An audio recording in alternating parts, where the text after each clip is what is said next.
mo kahapon mga palalabs. Tuwang-tuwa na kami kasi alam ba, uminit kahapon. Ang tindi ng init nung tanghali. Siguro mga ilang oras siya. 3 hours siguro nag-init. So, tuwang-tuwa na kami. Sabi namin, ang ganda na ng init. Abay, biglang dumilim. Ayan, maghapon, magdamag na naman. Pero sana ngayon, uminit na siya kasi medyo maliwanag na nasa silangan.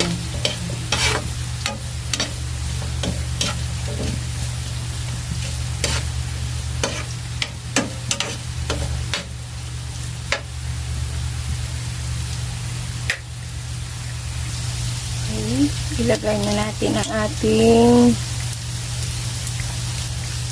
topo. Ang topong sunog.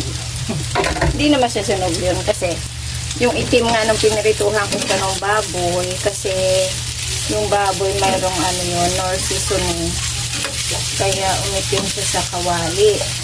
Kaya yun yung nagpaitim sa tokwa, sa topo. Ano yun? Korean tofu ito. Korean.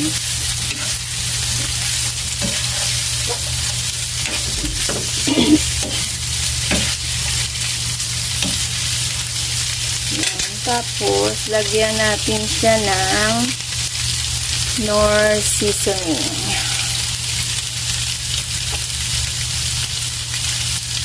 Yun yung kanyang pansin. Nor seasoning. Huwag naman marami kasi baka umalat naman siya. Lagyan natin ng paminta.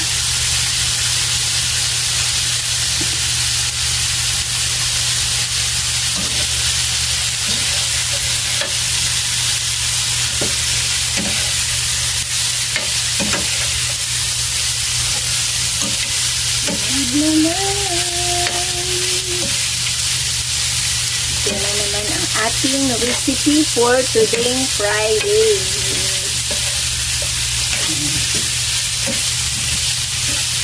Ang tofu sisig.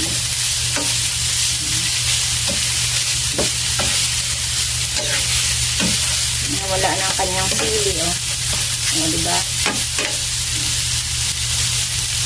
Tapos, ilalagay na natin ang ating mayonnaise.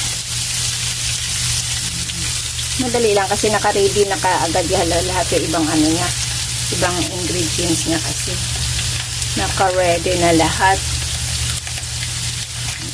Gaya yung baboy, nakakulo na ano na yun, nasangkot siya na, nagisa na siya.